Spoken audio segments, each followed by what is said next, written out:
"Oh, Frya, what are you doing?" Well, that's what I affectionately like to call Oprah Winfrey, because let's face it, folks, this woman has made so many gaffes lately. Where do you start? And she's also one of the world's wealthiest women, if not the wealthiest woman in the world, worth $2.5 billion. Let me repeat that, $2.5 billion. So when I saw this article in Newsweek, this came out last Wednesday, October 7th. You can find it in the culture section on their website. And you know how we like to talk about culture here on Voice of the Composer, about preserving our history and culture as Americans, because yes, that's important. But I had to share this with the audience. And this really hits home, given that I'm part Irish, part German. There's also some American Indian on both sides of the family. We believe it's either Cherokee or Iroquois. Those two tribes are related. Oh, I'm sorry. I did not mean to offend anybody out there. I should have said Native American. I do apologize. I meant Native American. I know I should be more sensitive to the needs of the downtrodden, so please forgive me, Native American. But I could not believe the half-truths, the pandering that was going on in this article, the ignorance of these two women. So here's what happened. Frya was interviewing the African-American woman, journalist slash author slash professor, one of these DC elite slash academia slash Hollywood types named Isabel Wilkerson. And Wilkerson was on Frya's Apple TV series, Frya's Book Club, plugging her new book, Caste, The Origins of Our Discontents. And you got to love the titles of these ultra-left, ultra-lib books. They always try to make them sound really philosophical, really intellectual, as though only the choice few amongst us can understand them. When you actually read these books, they make no sense whatsoever. So at one point during the interview, Frya asked Wilkerson how she was able to compare the caste system of the United States of America to Nazi Germany to India. Now, how these two women were able to connect the dots between the United States, Nazi Germany, and India, I have no idea, but somehow they managed to do it. And when I saw this, it just infuriated me. Because I was thinking to myself, do these women have no knowledge whatsoever of history? Have they never opened up a textbook? And even the textbook today don't tell you the whole story of what happened in Nazi Germany, but I will. So here's a quote, or here's a question rather from Frya. How did you decide to focus the book on three caste systems, India, Nazi Germany, and the United States?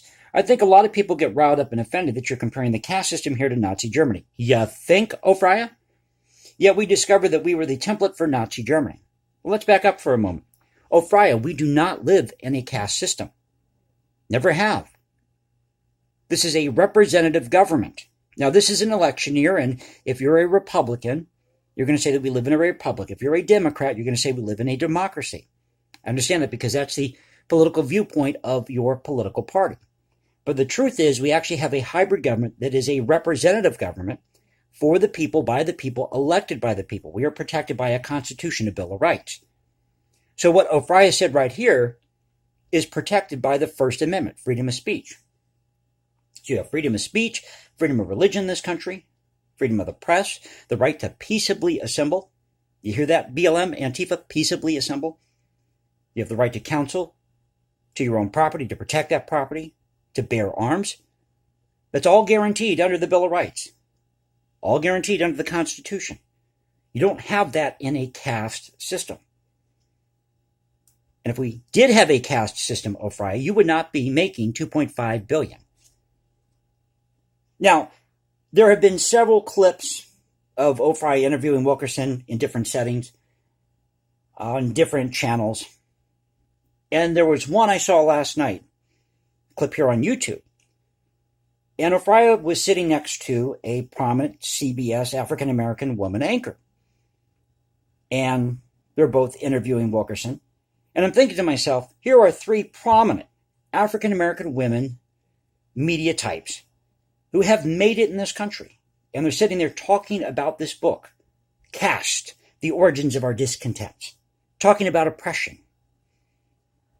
And Frya is all over this book. I mean, she's just fawning all over the publication of this book, to the point where she's saying she's going to give out 500 copies to professors and executives of companies and people that she knows.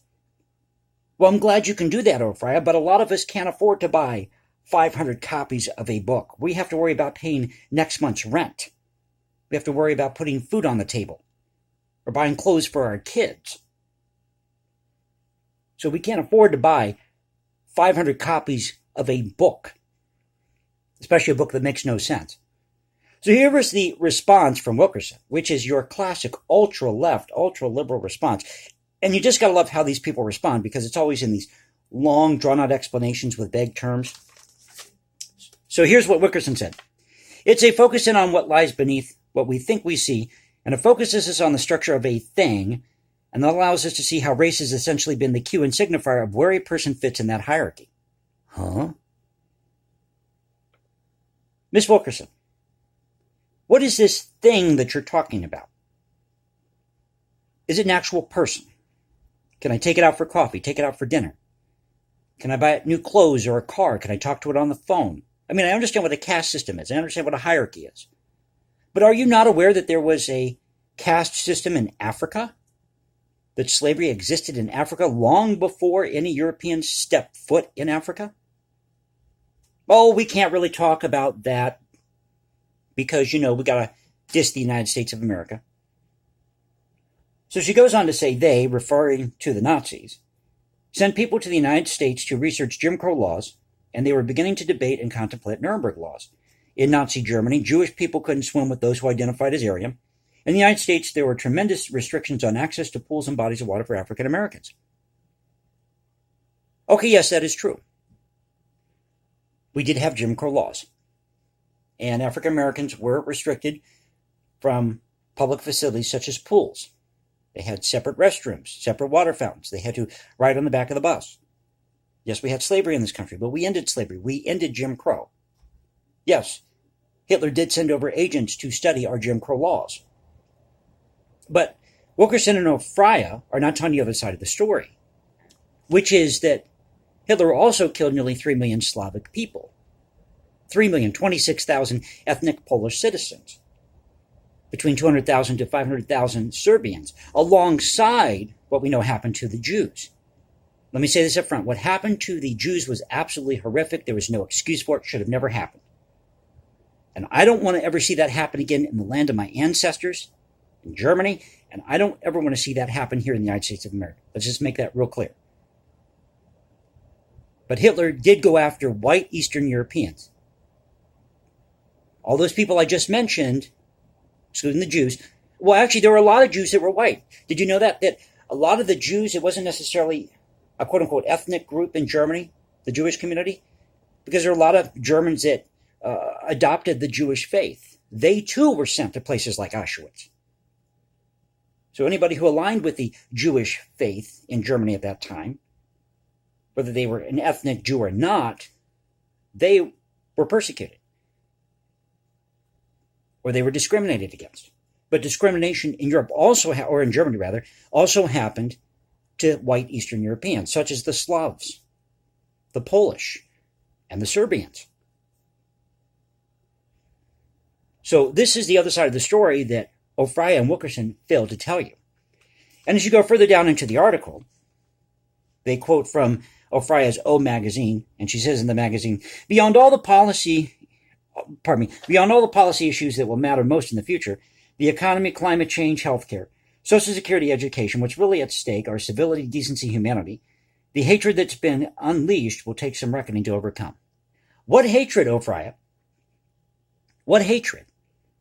I don't see that coming from somebody like myself or my neighbors, middle America. I see that happening on the left side of the aisle with groups like Antifa, BLM, that are burning cities to the ground, looting, rioting, that are trying to attack Trump or set police cars on fire with officers inside of them. I think this happened last night in Seattle. That isn't coming from Republicans, conservatives, or middle America. Because you have a lot of people in middle America who aren't necessarily political. They just want a decent life for themselves. They want to go to work, earn a paycheck. They want to live the American dream, but they don't buy into Republican or Democrat like myself. I'm more independent. I use logic and reason to figure things out. So Oprah is way off the mark here. Does she not see what's happening in these Democrat-run cities? Then she goes on to say, voting is a giant step in the direction of the collective vision we hold for our country. This 2020 election holds the highest stakes we've known for our democracy in our lifetime. Life as we know it and hope for it to be is on the line, I believe.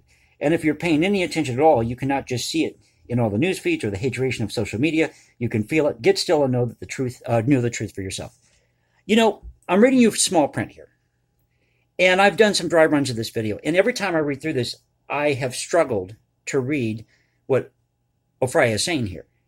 I don't think it's necessarily small print. I think it's because what these people are saying, such as Oprah and Wilkerson, make no sense whatsoever.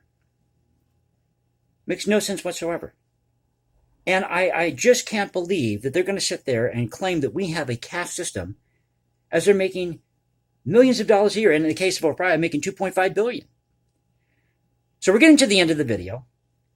And I think at this time it would be appropriate to have a moment of silence in honor of the $2.5 billion that Oprah has been able to raise throughout her prestigious media career. So ladies and gentlemen, before we end the video, let's have a moment of silence in honor of the $2.5 billion that Oprah has been able to accrue throughout her prestigious media career. Okay, we can resume the video now.